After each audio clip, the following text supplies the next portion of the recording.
ਜਾਂਦੇ ਜਾਂਦੇ ਜੇ ਇੱਕ ਗੱਲ ਤੁਹਾਨੂੰ ਪੁੱਛ ਜਾਈਏ, ਜਥੇਦਾਰ ਸਾਹਿਬ ਨੇ ਜਿਹੜੀ ਇਕੱਤਰਤਾ ਸੱਦੀ ਸੀ ਮੀਡੀਆ ਵਾਲਿਆਂ ਦੀ, ਕੀ ਆਪਾਂ ਇਹ ਹੁਣ ਤਕਰੀਬਨ ਤੈਅ ਮੰਨੀਏ ਵੀ ਸਰਬੱਤ ਖਾਲਸੇ ਵਾਲਾ ਜਿਹੜਾ ਪ੍ਰੋਗਰਾਮ ਜਿਸ ਦੀ ਮੰਗ ਵਾਰਿਸ ਪੰਜਾਬ ਦੇ ਜਥੇਬੰਦੀ ਦੇ ਮੁਖੀ ਅੰਮ੍ਰਿਤਪਾਲ ਸਿੰਘ ਹੁਣਾਂ ਨੇ ਕੀਤੀ ਆ, ਵੀ ਉਹ ਤਕਰੀਬਨ ਖਤਮ ਆ, ਉਹਨਾਂ ਨੇ ਉਸ ਤੇ ਪੈਰਲਲ ਕੋਈ ਹੋਰ ਉਸ ਸਮੇਂ ਦੇ ਵਿੱਚ ਰੱਖਿਆ ਹੈ ਪ੍ਰੋਗਰਾਮ? ਬਿਲਕੁਲ ਜੀ, ਦੇਖੋ ਇੱਕ ਤਾਂ ਕੱਲ ਨੂੰ ਬੈਠਕ ਬੁਲਾਈ ਹੈ ਪੰਜਾਬ ਦੇ ਸਮੁੱਚੇ ਮੀਡੀਆ ਦੇ ਵੱਖ-ਵੱਖ ਨੁਮਾਇੰਦਿਆਂ ਨੂੰ ਸੱਦਿਆ, ਉਹਦੇ ਹੂੰ, ਵਿੱਚ ਹੂੰ। ਪੱਤਰਕਾਰਾਂ ਨੂੰ ਸੱਦਿਆ। ਉਹਦੇ ਵਿੱਚ ਖਾਸ ਕਰਕੇ ਕਿ ਇਹ ਜੋ ਜ਼ਬਰ ਜ਼ੁਲਮ ਮੀਡੀਆ ਤੇ ਹੋ ਰਿਹਾ ਹੈ, ਪੱਤਰਕਾਰਾਂ ਤੇ ਹੋ ਰਿਹਾ ਹੈ, ਧੱਕੇਸ਼ਾਹੀ ਹੋ ਰਹੀ ਹੈ, ਜਾਂ ਉਹਨਾਂ ਨੂੰ ਚੁੱਪ ਕਰਾਉਣ ਦੀ ਕਵਾਇਦ ਹੈ, ਜਾਂ ਆਪਣੇ ਪਾਲੇ 'ਚ ਲਿਆਉਣ ਦੀ ਕਵਾਇਦ ਹੈ, ਚਾਹੇ ਉਹ ਕੇਂਦਰੀ ਅਦਾਰੇ ਹੋਣ, ਚਾਹੇ ਸੂਬਿਆਂ ਦੇ ਅਦਾਰੇ ਹੋਣ, ਚਾਹੇ ਕੇਂਦਰ ਸਰਕਾਰ ਹੋਵੇ, ਚਾਹੇ ਸੂਬਾ ਸਰਕਾਰ ਹੋਵੇ, ਉਹਨਾਂ ਦੇ ਹਵਾਲੇ ਨਾਲ ਜਥੇਦਾਰ ਹੋਰਾਂ ਨੇ ਪਹਿਲ ਕੀਤੀ ਹੈ। ਚਲੋ ਸ਼ਲਾਘਾਯੋਗ ਕਦਮ ਹੈ ਕਿ ਉਹਨਾਂ ਨੇ ਪਹਿਲ ਕਦਮੀ ਕੀਤੀ ਮੀਡੀਆ ਦੇ ਹਵਾਲੇ ਨਾਲ। ਹਾਂ, ਪਰ ਮਤਲਬ ਕਿ ਸਮੇਂ-ਸਮੇਂ ਇਹੋ ਜਿਹੀ ਪਹਿਲ ਕਦਮੀ ਨਹੀਂ ਹੋਈ। ਪਹਿਲੀਆਂ ਸਰਕਾਰਾਂ ਸਮੇਂ ਵੀ ਮੀਡੀਆ ਨਾਲ ਧੱਕੇ ਤਾਂ ਹੁੰਦੇ ਹੀ ਰਹੇ ਨੇ, ਹੂੰ, ਹੂੰ, ਹੈ ਹੂੰ। ਨਾ? ਪਰ ਹੁਣ ਤਰ੍ਹਾਂ ਵਾਲਾ ਵਰਤਾਰਾ ਬਿਲਕੁਲ ਹੀ ਵੱਖਰਾ ਹੈ। ਜੀ। ਸੋ ਇਸ ਵਰਤਾਰੇ ਦੇ ਖਿਲਾਫ ਜੇਕਰ ਅਕਾਲ ਤਖ਼ਤ ਸਾਹਿਬ ਦੇ ਜਥੇਦਾਰ ਨੇ ਪਹਿਲ ਕਦਮੀ ਕੀਤੀ, ਸ਼ਲਾਘਾਯੋਗ ਕਦਮ ਹੈ। ਤੇ ਉਹ ਬੈਠਕ ਕੱਲ੍ਹ ਨੂੰ ਤਖ਼ਤ ਸ੍ਰੀ ਦਮਦਮਾ ਸਾਹਿਬ ਵਿਖੇ ਬੁਲਾਈ ਗਈ ਹੈ, ਸ਼ੁੱਕਰਵਾਰ। ਹੂੰ। ਤੇ ਦੂਸਰੇ ਪਾਸੇ ਜਿਹੜੀ ਮਤਲਬ ਕਿ ਅਪੀਲ ਕਹਿ ਲਓ, ਸੁਨੇਹਾ ਕਹਿ ਲਓ, ਆਪਣੀ ਵੀਡੀਓ 'ਚ ਗੱਲ ਕਹਿ ਲਓ, ਜਿਹੜੀ ਉਹ ਕਹੀ ਗਈ ਕਿ ਹਾਂਜੀ ਉੱਥੇ ਸਰਬੱਤ ਖਾਲਸਾ ਸੱਦਿਆ ਜਾਵੇ ਵਿਸਾਖੀ ਵਾਲੇ ਮੌਕੇ, ਉਹ ਮੈਨੂੰ ਲੱਗਦਾ ਹੁਣ ਚੈਪਟਰ ਬੰਦ ਹੋ ਗਿਆ।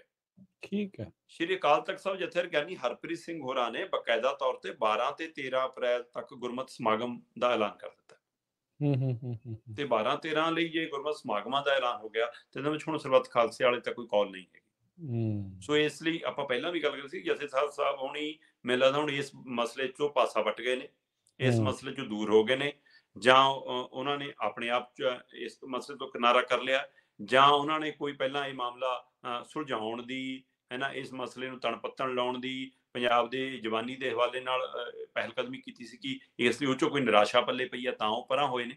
ਇਹ ਸਵਾਲ ਕਈ ਮਨਾਂ 'ਚ ਖੜੇ ਨੇ, ਜਾਂ ਉਹਨਾਂ ਨੂੰ ਕੋਈ ਸਰਕਾਰੀ ਹੁਕਮ ਆ ਗਿਆ, ਜਾਂ ਜਿਹੜੀ ਪਾਰਟੀ ਵੱਲੋਂ ਮੰਨੇ ਜਾਂਦੇ ਨੇ ਕਿ ਉਹਨਾਂ ਵੱਲੋਂ ਥਾਪੇ ਗਏ ਨੇ ਜੀ, ਉਹਨਾਂ ਦੇ ਕੋਈ ਦਿਸ਼ਾ ਨਿਰਦੇਸ਼ ਆ ਗਏ। ਇਹ ਕਿੰਨੇ ਸਵਾਲ ਮਨਾਂ 'ਚ ਖੜੇ ਨੇ। ਜਾਂ ਹੂੰ। ਸਰਬੱਤ ਖਾਲਸਾ ਬੁਲਾਉਣਾ ਇੰਨਾ ਆਸਾਨ ਕਾਰਜ ਨਹੀਂ ਹੈਗਾ, ਪਲਾਂ ਛਿਣਾਂ ਦਾ ਦਿਨਾਂ ਦਾ ਕੰਮ ਨਹੀਂ ਹੈਗਾ ਇਸ ਮਸਲੇ ਤੇ, ਜਾਂ ਜਿਹੜਾ ਇੱਕ ਮੰਨੀ ਜਾਂਦੀ ਹੈ ਉਹਦੀ ਮਰਿਆਦਾ, ਉਸ ਮਰਿਆਦਾ ਅਨੁਸਾਰ ਇਕੱਲੇ ਜਥੇਦਾਰ ਕੋਲ ਇਹ ਅਧਿਕਾਰ ਨਹੀਂ ਹੈਗੀ ਕੋਈ ਏਦਾਂ ਸਿੱਧਾ ਬੁਲਾ ਲੈਣ। ਸੋ ਇਹ ਕਿੰਨੇ ਪਹਿਲੂ ਨੇ ਜਿਹੜੇ ਪੰਥਕ ਧਿਰਾਂ 'ਚ ਵਿਚਾਰੇ ਜਾ ਰਹੇ ਨੇ। ਹਾਂ, ਪਰ ਇਹ ਗੱਲ ਬਿਲਕੁਲ ਸਾਫ਼ ਹੈ ਕਿ ਹੁਣ ਵਿਸਾਖੀ ਮੌਕੇ ਸਰਬੱਤ ਖਾਲਸਾ ਨਹੀਂ ਹੋ ਰਿਹਾ। ਜੀ। ਹੁਣ ਇੱਥੇ ਜਿਹੜੀ ਇੱਕ ਚੀਜ਼ ਦੇਖਣ ਵਾਲੀ ਰਹਿਣੀ ਹੈ, ਕੀ ਅੰਮ੍ਰਿਤਪਾਲ ਸਿੰਘ ਦੀ ਕੋਈ ਹੋਰ ਵੀਡੀਓ ਆਊਗੀ ਜਾਂ ਉਸਦਾ ਕੋਈ ਬਿਲਕੁਲ, ਹੋਰ ਮੈਸੇਜ ਆਊਗਾ? ਤੇ ਬਿਲਕੁਲ। ਆਲਰੇਡੀ ਕਿਉਂਕਿ ਬਹੁਤ ਸਾਰੇ ਡਿਵੀਜ਼ਨ ਨੇ, ਕੀ ਉਸ ਤੋਂ ਬਾਅਦ ਦੇ ਵਿੱਚ ਕੀ ਉਸ ਦੇ ਵਿੱਚ ਸੰਦੇਸ਼ ਹੋਊਗਾ, ਇਹ ਤਾਂ ਚਲੋ ਉਸ ਤੋਂ ਬਾਅਦ ਦੇ ਵਿੱਚ ਹੀ ਆ। ਹੋਪਫੁਲੀ ਸਾਰਾ ਕੁਛ ਜਿਹੜਾ ਉਹ ਠੀਕ ਵਾਲੇ ਪਾਸੇ ਨੂੰ ਜਿਹੜਾ ਬਿਲਕੁਲ ਵਧੇ, ਪਰ ਜੀ। ਭਵਿੱਖ ਦੇ ਵਿੱਚ ਹੀ ਇਹ ਜਿਹੜਾ ਸਾਰਾ ਕੁਛ ਰਹੇਗਾ। ਸਾਰੇ ਨਜ਼ਰ ਰੱਖਾਂਗੇ ਤੇ ਤੁਹਾਡੇ ਆਪਣੇ ਸਰੋਤਿਆਂ ਦਰਸ਼ਕਾਂ ਨੂੰ ਦੱਸਦੇ ਵੀ ਰਵਾਂਗੇ। ਬਹੁਤ ਸ਼ੁਕਰੀਆ ਬਹੁਤ ਦੀਪਕ ਸ਼ੁਕਰੀਆ, ਜੀ, ਮਿਹਰਬਾਨੀ, ਬਹੁਤ ਧੰਨਵਾਦ, ਕਰਦੇ ਹਾਂ ਅਗਲੀ ਬਹੁਤ ਵਾਰੀ। ਧੰਨਵਾਦ। ਸਤਿ ਸ਼੍ਰੀ ਅਕਾਲ, ਠੀਕ ਹੈ ਜੀ, ਧੰਨਵਾਦ। ਸਤਿ ਸ਼੍ਰੀ ਅਕਾਲ। ਸੋ ਤੇ ਇੱਥੇ ਪ੍ਰੋਗਰਾਮ ਦੀ ਸਮਾਪਤੀ। ਮੇਰੇ ਰਾਜਕਨਵੀਰ ਸਿੰਘ ਵੱਲੋਂ ਵੀ ਤੁਹਾਨੂੰ ਸਭ ਨੂੰ ਪਿਆਰ ਭਰੀ ਸਤਿ ਸ਼੍ਰੀ ਅਕਾਲ। ਸੁਣਦੇ ਰਹੋ, ਦੇਖਦੇ ਰਹੋ ਪੰਜਾਬੀ ਰੇਡੀਓ ਯੂ।